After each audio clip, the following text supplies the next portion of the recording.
Alors, bonjour à toutes et à tous. J'espère que vous allez bien. Si ce n'est pas le cas, si vous souffrez dans la chair ou dans le moral, que notre Seigneur vous vienne en aide. Pardonnez ma voix un peu rauque, mais c'est la conséquence d'une trachéite que j'ai eue ces dernières semaines.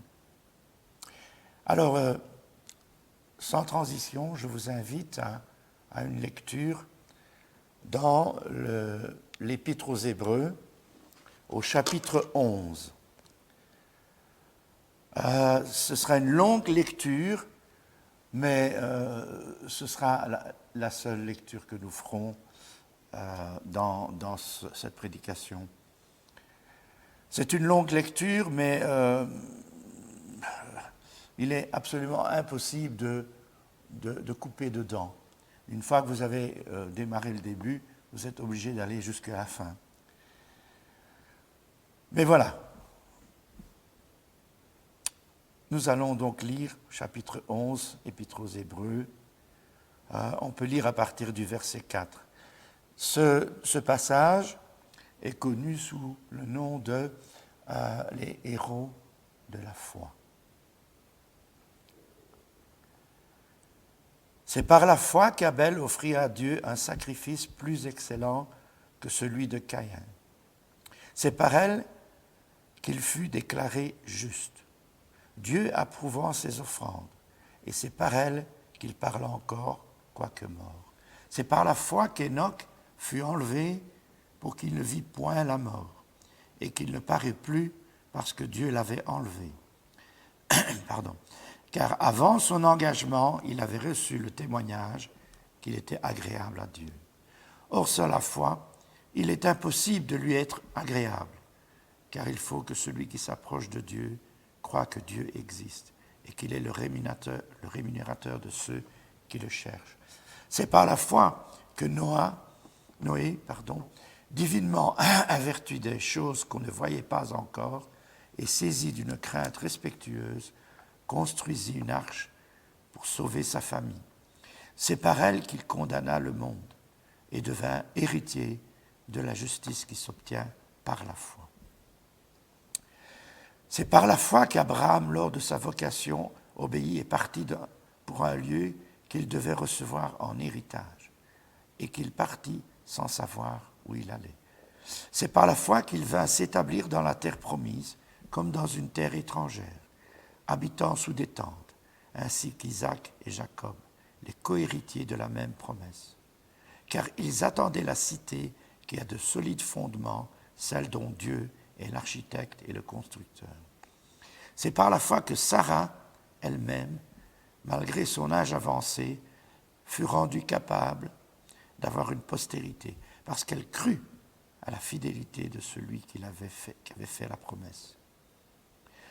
C'est pourquoi d'un seul homme déjà usé de corps naquit une postérité nombreuse, comme des étoiles du ciel, comme le sable qui est sur le bord de la mer et qu'on ne peut compter. C'est dans la foi qu'ils sont tous morts sans avoir obtenu les choses promises, mais ils les ont vues et saluées de loin, reconnaissant qu'ils étaient étrangers et voyageurs sur la terre.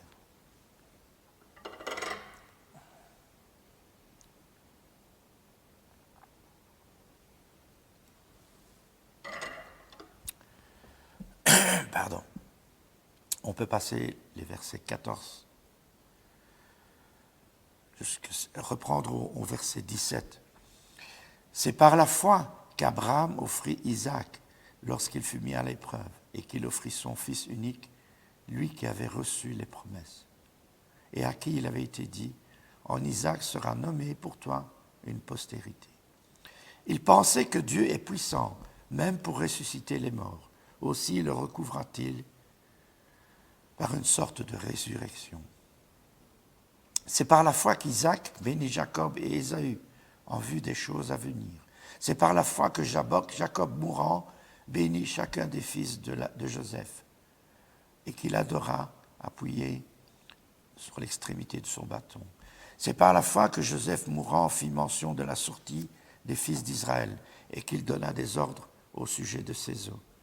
C'est par la foi que Moïse, à sa naissance, fut caché pendant 3 mois par ses parents, parce qu'ils virent que l'enfant était beau et qu'ils ne craignirent pas l'ordre du roi.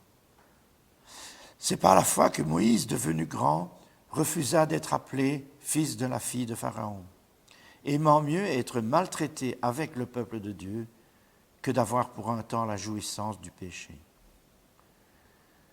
Regardant l'opprobre de Christ comme une richesse plus grande que les trésors d'Égypte, car il avait fixé les yeux fixés sur la rémunération. C'est par la foi qu'il quitta l'Égypte sans être effrayé de la colère du roi, car il se montra ferme, comme voyant celui qui est invisible. C'est par la foi qu'il fit la Pâque et l'aspersion du sang, afin que l'exterminateur ne touchât au premier-né des Israélites. C'est par la foi qu'ils traversèrent la mer Rouge comme un lieu saint, sec, tandis que les Égyptiens qui en firent la tentative furent engloutis. C'est par la foi que les murailles de Jéricho tombèrent après qu'on en eut fait le tour pendant 7 jours. C'est par la foi que Rahab, la prostituée, ne périt pas avec les rebelles, parce qu'elle avait reçu les espions avec bienveillance.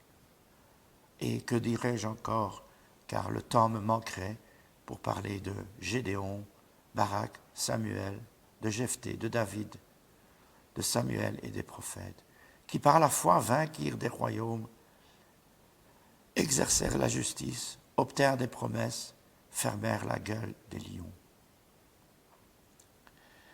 Je pense qu'on peut s'arrêter ici. Pourquoi ai-je voulu relire ce passage ? C'est parce que j'ai remarqué que dans tous ces personnages cités, eh bien, il y a seulement 2 femmes. 2 femmes. Sarah, femme de Moïse, et Rahab, une prostituée. Alors, est-ce que certains détracteurs de la Bible pourraient dire oui, mais bon, Paul est misogyne ou quoi ? La Bible est-elle misogyne, puisqu'on fait la part belle aux hommes et on parle si peu des femmes ? Alors aujourd'hui, comme c'est la fête des mères, même si nous avons le cœur triste et cette année, cette fête a un goût amer pour nous, au vu des malheureuses circonstances qui se sont abattues sur certains de nos membres. Mais j'ai voulu mettre à l'honneur certaines femmes importantes et qui ont eu un rôle dans la Bible.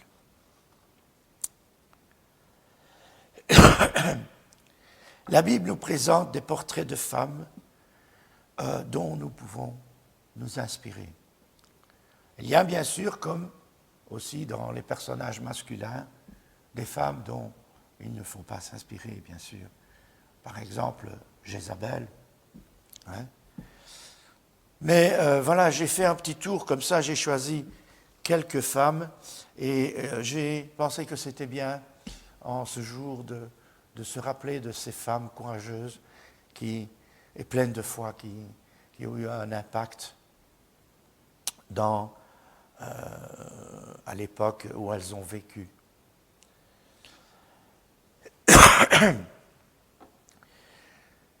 Commençons par Sarah, qui est citée par l'auteur de l'Épître aux Hébreux. Sarah, femme d'Abraham. Tout d'abord, il faut se mettre à la place de cette femme qui va suivre son mari pour quitter leur maison, leur confort, leurs habitudes, pour partir, on ne sait pas bien où. Alors, imaginez que vous dites à votre femme, voilà, tu fais tes bagages et on part. Oui, mais où ? Ben, on verra bien. Mais non, elle a eu confiance et foi dans ce que Dieu avait promis à Abraham, et elle a suivi son mari et elle l'a soutenu.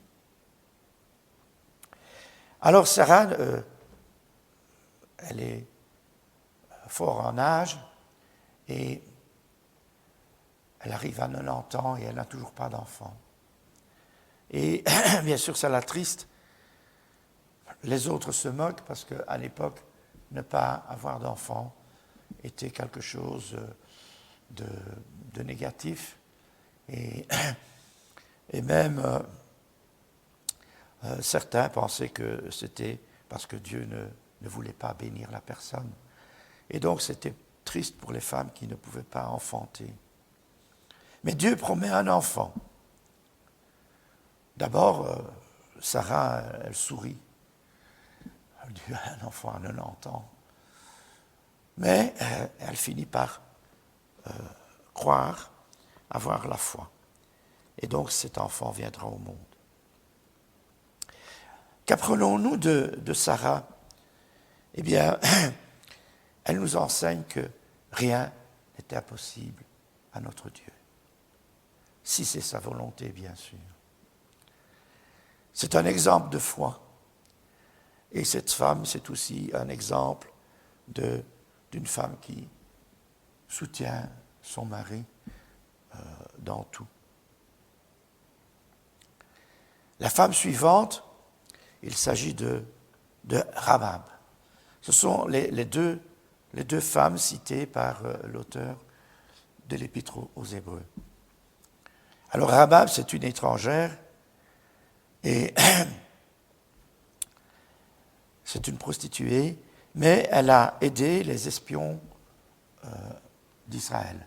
En effet, Israël avait, avant d'attaquer cette ville, avait envoyé des espions. Et Rahab a caché ses espions. Je vous passe les péripéties. Mais en échange, elle a obtenu, elle et sa famille, d'être épargnés. Qu'apprenons-nous de cette femme? Un exemple de foi. Elle a eu foi, elle a eu confiance dans la promesse qu'on lui a faite de l'épargner. Cela nous rappelle aussi que Dieu peut pardonner, est prêt à pardonner, quel que soit notre passé, notre vécu. Dieu n'a pas tenu compte du passé de Rahab, de ce passé de prostituée, ou de son origine. Donc Rahab n'était pas une juive.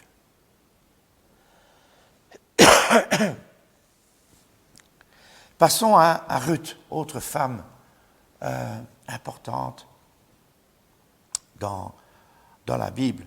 Ruth dont on a écrit carrément tout un livre. Ruth est une Moabite, donc elle habite au pays de Moab. Noémie et son mari, à cause d'une famine en Israël, vont s'exiler et vont aller habiter à Moab. Malheureusement, le mari et les enfants, les deux fils de Noémie vont décéder. Alors Noémie décide de retourner en Israël. Et une de ses belles-filles, il y a deux belles-filles, une décide de rester à Moab, tandis que l'autre, Ruth, décide de suivre sa belle-mère. Et donc elle lui propose de l'accompagner et elle lui dit, ton pays, ce sera mon pays et ton Dieu sera mon Dieu. Bel exemple de conversion, d'acceptation de Dieu, du Seigneur comme Dieu. Ruth a abandonné les dieux de sa nation et les idoles pour se tourner vers le vrai Dieu. Voilà encore un bel exemple de conversion, de foi. Ensuite, lorsqu'elle est en Israël, elle se montre travailleuse, dévouée et fidèle. Passons à Abigail. Abigail est une femme riche, épouse de Nabal. Au temps de David, au temps où David est persécuté, il est fugitif. Et David et ses hommes ont protégé les troupeaux de Nabal. En échange, ils estiment logiquement que Nabal pourrait donner de la nourriture à lui et à ses hommes. Mais Nabal refuse. Alors,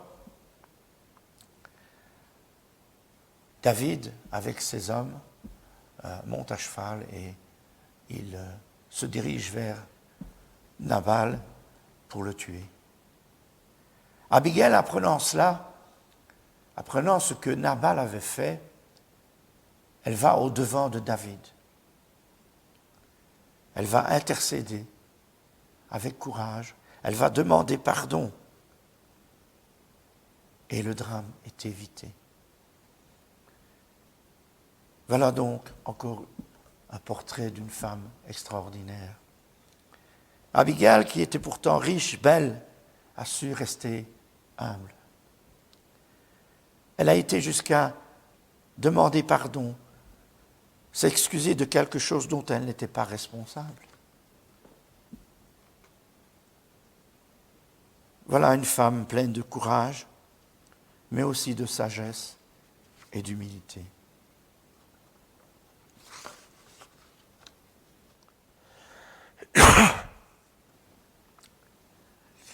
Dans ce livre poétique qui s'appelle Le Cantique des Cantiques, on parle d'une jeune fille belle qu'on appelle la Sulamite. On ne connaît pas son nom. On l'appelle la Sulamite. C'est une belle jeune fille de la campagne. Et en quoi est-ce qu'elle est remarquable? C'est parce que cette jeune fille, elle aime un berger, un simple berger qui ne peut pas lui offrir une vie extraordinaire, pleine d'aisance et de richesse. Mais elle est courtisée aussi par, on pense que c'est le roi Salomon. Salomon qui promet une vie riche et facile. Et même si d'autres incitent la Sulamite à aller vers le roi, elle va finir par rester fidèle à son berger. Elle va préférer l'amour véritable que une situation d'aisance, de richesse et de facilité. Qu'apprenons-nous de la Sulamite? L'humilité, malgré sa beauté. Fidélité au véritable amour. Et aussi rejet des séductions du monde.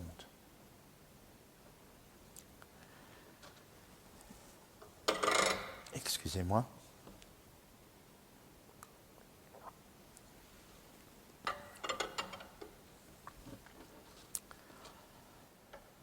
Nous avons aussi Déborah. Déborah, au temps des juges. Déborah est une prophétesse. Et lors d'un affrontement contre Sisera, eh bien Barak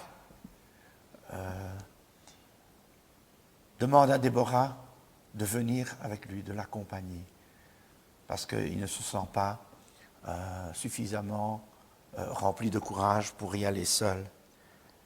Et Déborah va y aller et elle va donc galvaniser, fortifier Barak ainsi que le peuple d'Israël, et ils vont obtenir la victoire contre leurs ennemis.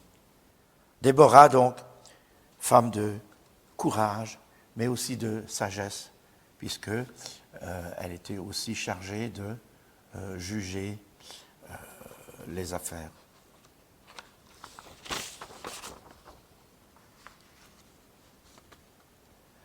Alors, comment parler des femmes dans la Bible sans parler de Marie?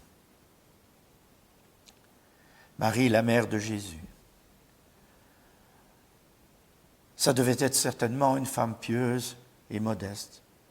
Si elle a été choisie par Dieu, ce n'est certainement pas par hasard. Alors, Marie a humblement fait la volonté de Dieu, malgré cette lourde responsabilité. On peut imaginer ce qui devait se passer dans les pensées de Marie, puisque Dieu lui avait confié son Fils, celui qui allait sauver le monde. Alors certainement que le Seigneur l'a fortifié dans cette tâche, mais c'était une lourde responsabilité. Marie n'a jamais recherché les honneurs. Au contraire, elle s'est soumise à Jésus. Vous vous souvenez quand, à propos de la multiplication du vin, Jésus dit, maintenant c'est mon heure. Et Marie va répondre à tous ses disciples, faites tout ce qu'il vous demandera. Elle se rappelle que oui, c'est vrai, c'est Jésus.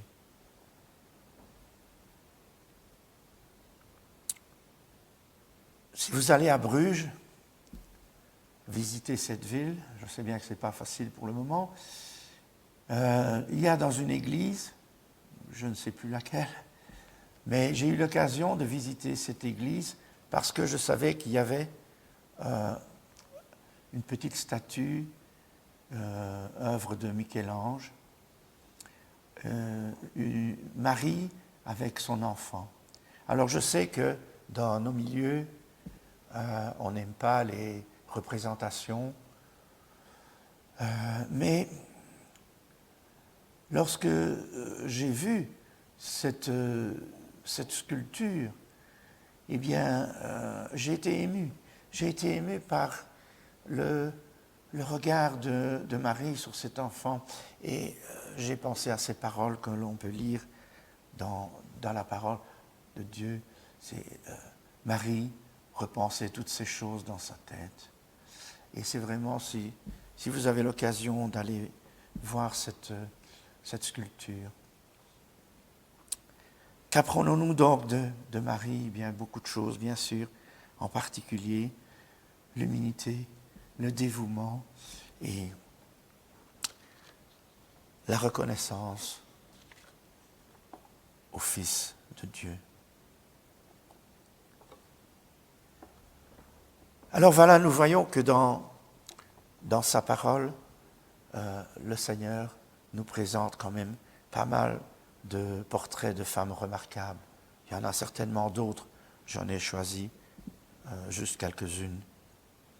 Remarquables par leur foi, par leur courage, par leur humilité, par leur sagesse, par leur compassion, par leur hospitalité, leur amour pour le peuple, pour leur patrie, leur peuple, leurs maris, leurs enfants.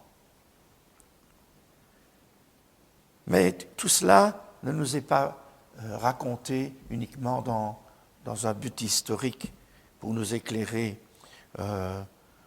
sur l'histoire du peuple d'Israël, mais avant tout, toutes ces femmes nous ont présenté pour que nous puissions les imiter.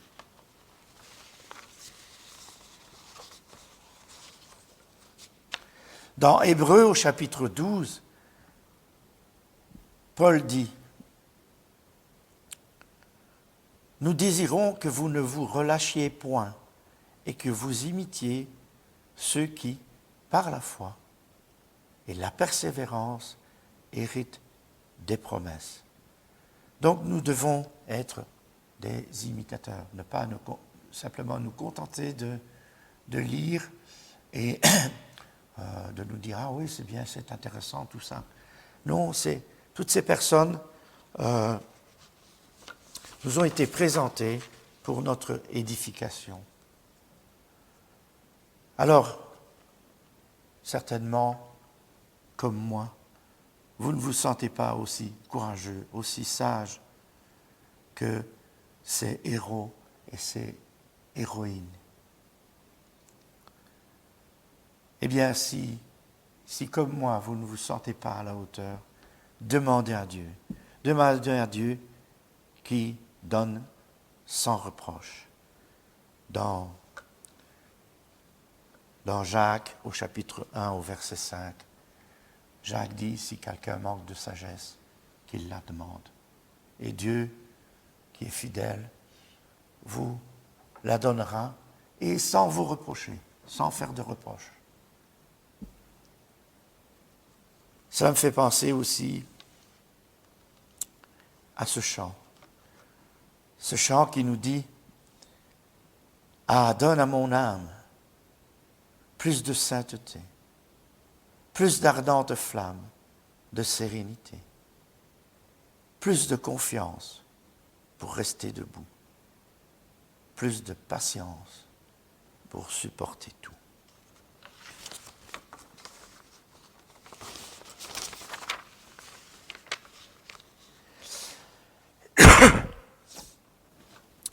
Voilà, alors, en ce jour de fête des mères, j'ai voulu rendre un hommage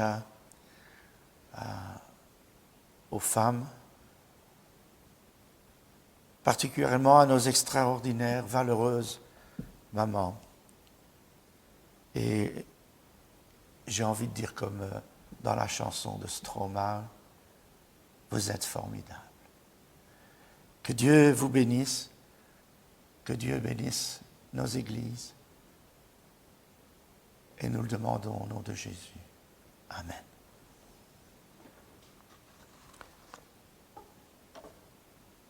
Je vais terminer par une prière. Seigneur notre Dieu, nous voulons te remercier pour cette parole que tu as gardée tout au long des âges et qui nous est parvenue jusqu'à nous, intacte. Seigneur, merci parce que dans cette parole, nous trouvons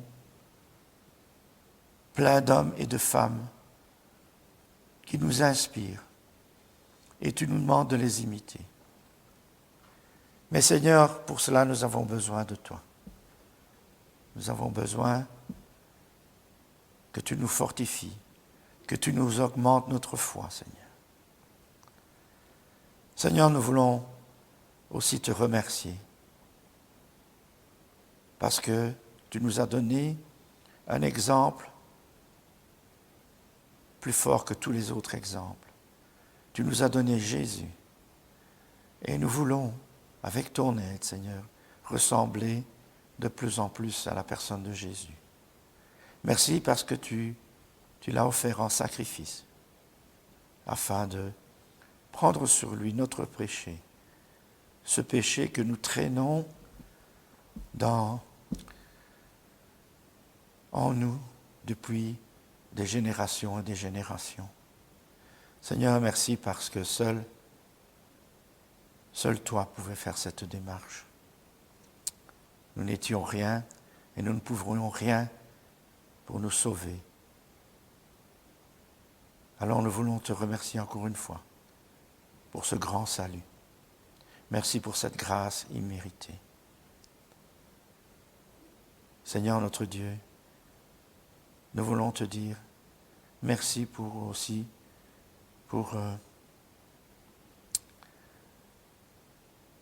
toutes ces femmes que nous voulons célébrer aujourd'hui, Seigneur. Et nous te demandons de les bénir et de les garder. Au nom de Jésus. Amen.